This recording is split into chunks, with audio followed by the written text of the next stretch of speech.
Hello，大家好啊！今日呢，我就帶大家睇下都柏林嘅四區啦。咁四區呢係一個大使館區，咁好多移民呢都中意喺呢度揾屋嘅。咁但係呢，我哋成日都話啲樓好貴啊，啲租金好貴啊，究竟係咪我哋販賣一種焦慮呢？咁今日就帶大家睇下呢個租屋嘅情況啦。咁呢個 Sandemans 呢，其實喺個海邊嘅，都真係幾靚，同埋因為附近有好多好學校，咁同埋呢一區治安比較好呢，咁好多高資產嘅移民呢都想喺度揾屋嘅。咁2個月前呢，我就有個客過嚟考察，咁佢就想睇下呢個110萬嘅兩房公寓，咁佢就113平方米，咁之前我講過劉鑾雄個仔都喺度買咗間，咁你睇下啦，其他租金都講緊6000蚊、9000蚊，所以好黐線嘅，咁有啲係2000幾，有啲好舊，咁呢個3800呢，我都會帶大家睇下，因為佢睇相呢都好靚，咁我有個客8月份過嚟，所以我就去睇下嗰個現場啦。咁呢一個公寓呢，就位於 Ballsbridge 嘅，咁啊隔離呢就阿菲法球場，而且喺個一個四區嘅主街 Sherburn Road， 亦都比較近一個 Maspeel Road， 一啲比較多餐廳啊、超市嘅地方。咁附近好多辦公室嘅。咁呢一個可以叫做最高貴嘅公寓，因為好多名人都喺度買咗投資。咁佢呢度就有自己嘅小 clubhouse 啦、焗桑拿嘅地方啦，咁亦都有一個細嘅電影院仔，亦都有一個俾你做瑜伽、做物理治療或者做按摩，你可以請啲師傅過嚟按嘅。咁亦都有一個細嘅健身室。咁喺愛爾蘭公寓呢，呢啲配套就比較少見嘅。咁呢一間屋呢，除賣呢就110萬。咁佢個大細就113平方米，即係差唔多1萬歐一個平方米。咁喺愛爾蘭南邊嚟講，都大概6000歐元一個平方米左右啦。好啲嘅可能8000。咁1萬呢，即係1萬蚊平方米，其實幾貴㗎啦。咁110萬呢，你有好多地方都買個 house 啦。你睇個露台揭起個窗，得嗰間舊嘅辦公室。咁佢其實就係馬來西亞大使館嚟嘅。你咁貴嘅公寓應該係對住啲草啊、樹啊，或者對住個海㗎嘛，有乜可能對住間舊嘅樓嘅？同埋佢間房呢好細嘅，佢出面個露台呢就計埋喺個房嗰度，即係你一出間房見到個露台，但係亦都影響咗個房嘅大細咯。咁其實個廁所都冇乜特別咯，嗰啲雲石啊、磚啊。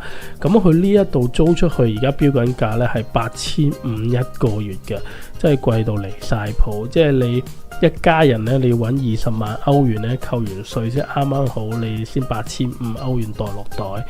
咁好少家庭揾20萬歐元一年噶嘛，咁即係可能愛爾蘭最 top 嗰1% 先租到咯。咁變咗其實個受眾非常少。咁如果你出租嘅買呢度，你真係揾租客都有排揾。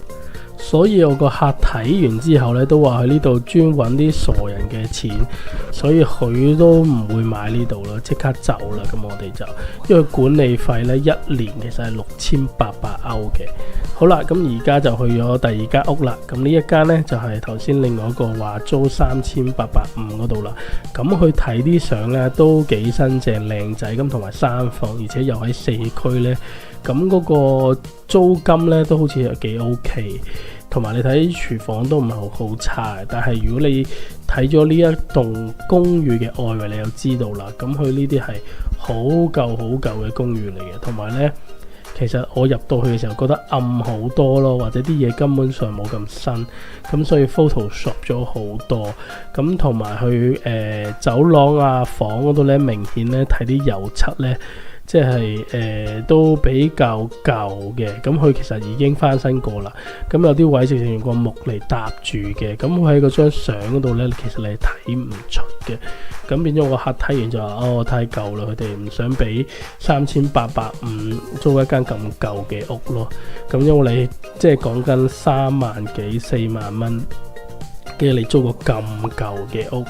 同埋呢，佢一陣間你睇樓，但係你睇嘅走廊係好舊嘅，咁所以佢個位置好，咁但係如果你俾3-4萬租呢，個個都想租啲新樓啊，或者有啲配套咯。咁呢度純粹一個舊嘅公寓，你見到啦，嗰個暖水器啊，個天花板呢都係臨時搭出嚟頂住嗰個橫梁嘅，你都唔知佢有冇結構性嘅問題嘅。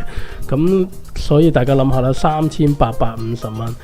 所以就話都柏林嘅租金呢就有幾瘋狂啦，3850蚊一個月先租到呢一啲咁舊嘅公寓。所以我成日都話呢，唔一定要住喺市中心啦，或者住喺啲四區啊嗰啲，可以其實住遠少少，揸20-30分鐘車嘅話呢，個租金都會好少少。咁但係其實兩房都講緊2500、2800，所以好多人呢而家就喺愛爾蘭買樓投資出租就係咁解啦。